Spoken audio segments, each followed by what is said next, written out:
Hi, good afternoon to you all. Or is it good morning or is it good evening to you all from London, England to wherever you're watching around the planet?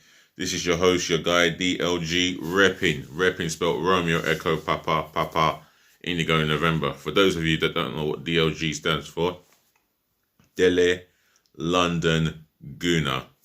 That's Delhi, London, Guna. So, hope you're enjoying your Sunday and doing what you're doing in peace and harmony. Well, I'm going to start off with some disgraceful reports from the den, where I can show you a picture of Callum, with what's his name? Colin Kazim Richards, the former Sheffield United striker and Blackburn striker. He's standing up to do. Yeah, well, obviously the players are doing a knee. They're taking a knee before the whistle blows, but he decided to stand up and do his salute. So oh yeah, with his hand raised.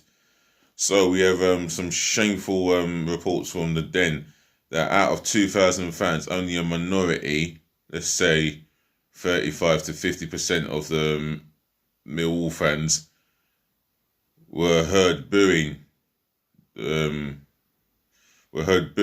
own players taking the knee. Now, if this happens, this actually is true.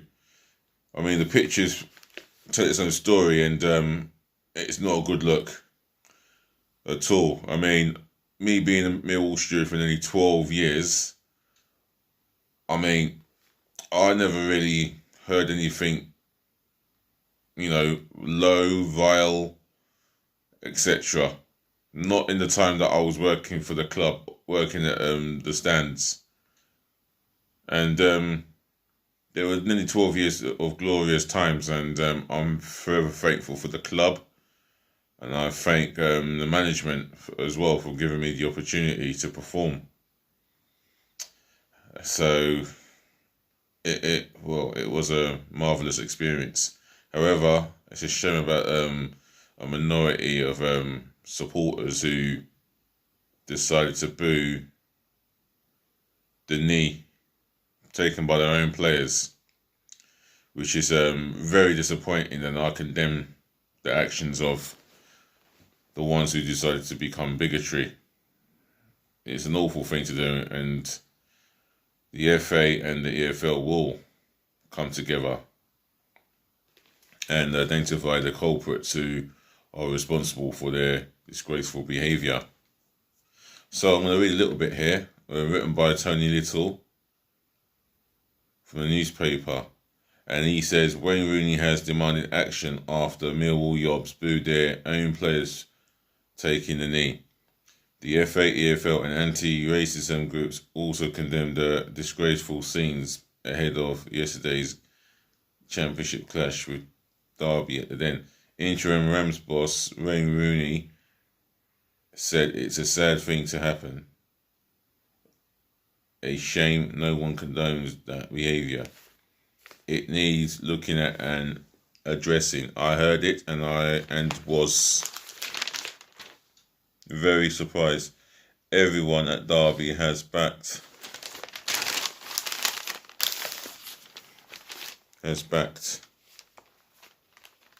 taking the knee and will continue to do so. And it's a long story here, so I'm going to read from the BBC Interactive. It says they're Millwall dismayed by fans booing. Millwall dismayed by fans booing. Millwall say they are dismayed and saddened after some of their fans booed players taking a knee at the start of Saturday's game against Derby. The Den was able to host 2,000 fans for the first time this season after the second national lockdown was lifted. However, the return of spectators was overshadowed by the pre-match incident. The Football Association and anti-discrimination body Kick It Out have also condemned the booing. Now, I've read the whole of this story, and it's sad, and I don't think I will go over it not just yet. But what's going to happen is Millwall are definitely going to be identifying the culprits for this, and the investigations will continue until they can identify the culprits who put the club to shame and, you know, scarred it for the majority of the Millwall fans who would love to be at the Den.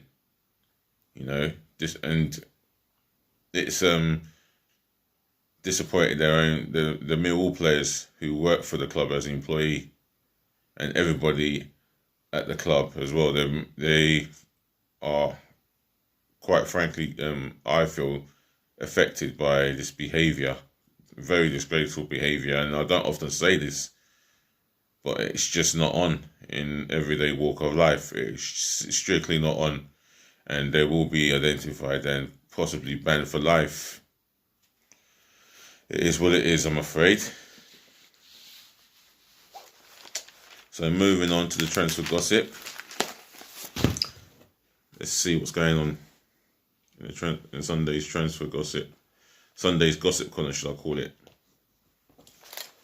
And I understand that Man United are willing to offer Bruno Fernandes $200,000 a week, which is twice what he earns right now. For me, he has been a successful... he's been a successful project to the Premier League as well as a player, and he has scored goals and assisted goals too, both of which are of importance.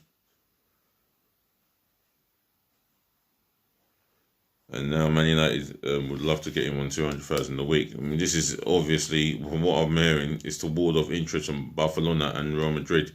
I still predict he'll play for one of the two one day, but I can't tell you which one it is. England midfielder Jesse Lingard, wow. He says he's ready to walk, or ready to ask Man United to let him leave in January, with reported interest from a number of Premier League clubs, plus Scottish clubs, Rangers and Celtic team talk. However, they say they're going to offer him a one-year deal, despite continuing first team absence. And Mikel Arteta, well, according to what I'm reading from 90 Minutes, Arteta has told Man City to keep him informed about John Stones. Now, this is a guy I do not want us to sign. We don't need any more centre-halves, and he is the very last person I want to sign. I don't think I rate him as a centre-half. I just rate him as a ball-playing centre-half, but not an overall centre-half who can defend properly, and he's just not that guy. I hope this is not true, because if he's got John Stones on his mind, and this is who he feels that can, I don't know. If he feels that John Stones can do a job for us defensively, then he really is asking for the axe. No, not for me. Right. Former Liverpool Man City striker Mario Balotelli is set to sign for Serie B club AZ Monza on a deal until the end of the season. The 30-year-old Italian has been without a club since leaving Brescia after their relegation last term. I wonder how much, how very little he contributed. Maybe very little. Mario Balotelli, that is. At times he had while he was in his country. Paris Saint-Germain sporting director Leonardo says the club is making progress as they look to tie France striker Kylian Bappe down to a new deal. Wow. That will ward off interest from the likes of Real Madrid. That is a challenge on its own, and that's according to Goal. I mean, I think Bappe has made it intentionally clear that he would like to play for Real Madrid one day. Maybe come the summer, it may just happen. The biggest transfer news of the year, that would be Mbappe signing for Real Madrid. And and while we're talking Real Madrid, will they get Haaland as well? I'll tell you what, that's a formidable strike force not to be messed with. Let's go through.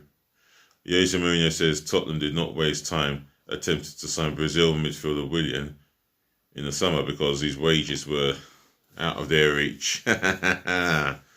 London Evening Standard. Well, Tottenham were in for Willian, and we've got him ahead of Tottenham, and he preferred the move over to Arsenal. Well, I would start him as a number 10 today. I'll put him in my team. Starting. I've put him in my starting 11 for today's game, and that's behind Aubameyang. Let's see what he can do there. Then what he can do on the wings. Davinson Sanchez is now being tracked by AC Milan. Sorry, according to Sun on Sunday. And Real Madrid boss Zinedine Zidane has contacted Red Bull Salzburg's Hungarian midfielder Dominic Szoboszlai in the hope to persuade the 20-year-old to sign for the Spanish club. And West Ham are amongst a number of clubs tracking the progress of English winger Marcus Edwards. Can't say I've heard of him, but he plays for Vitória Guimarães. And Conor Cody has recently said, according to what has been said by the Liverpool Echo, that he knew that Diego Jota would be a success, or prove an immediate success at Anfield, and he has. There's no complaints there. He has scored goals, and he's been a major part of Liverpool's, let's say, quest to retaining the title. He's playing his part. He's doing it so far. So for him, he wants to keep it going, and I wish him all the best. Other than that, I'm going to end this video and say, ladies to the gentlemen, to the boys to the girls, thank you for listening, thank you for watching, thank you for tuning in, and I do intend to be back this evening. I do want to apologise for no evening showing. Yeah, I couldn't do it. I think it's been 2 days in a row that I've not done an evening showing. Well, I will be doing one hopefully straight after the Arsenal match away to Tottenham. Other than that, I apologise. It's not on. No, I can't have any excuses. It's my fault. I did not charge my phone in time, and at the time I did finish charging my phone, it was more or less bedtime for me. So I was out in my bed, fast asleep. Anyway, do take care. Thank you for watching. Thank you for listening. And thank you for tuning in. If you've got an opinion about the gossip column and the players that I've spoken about in that gossip column, if there's any truth, you got an opinion, you got any thoughts that you got in mind, drop it in the comment section below. Please do your best to smash the thumbs up like button for me, please. And do remember, could you please subscribe to my channel today, please? That's myself, DLG Reppin. Help me by smashing that subscribe button left, right, and center, abundantly galore, with a lot of passion. Let's get that. Let's get my numbers going up from 66 to how many? I would still want and love to have over 100 or at least 100 subscribers before Christmas. I'm still asking for that. If not, we'll go past it next year for sure. So let's keep subscribing, spread the news, spread the word to your friends and your family about my channel, about me as DLG Reppin. Tell your friends and your relatives to subscribe to my channel, please. I'd really appreciate it. Otherwise, thank you for your time, and I'm out of here. See you later. Be nice.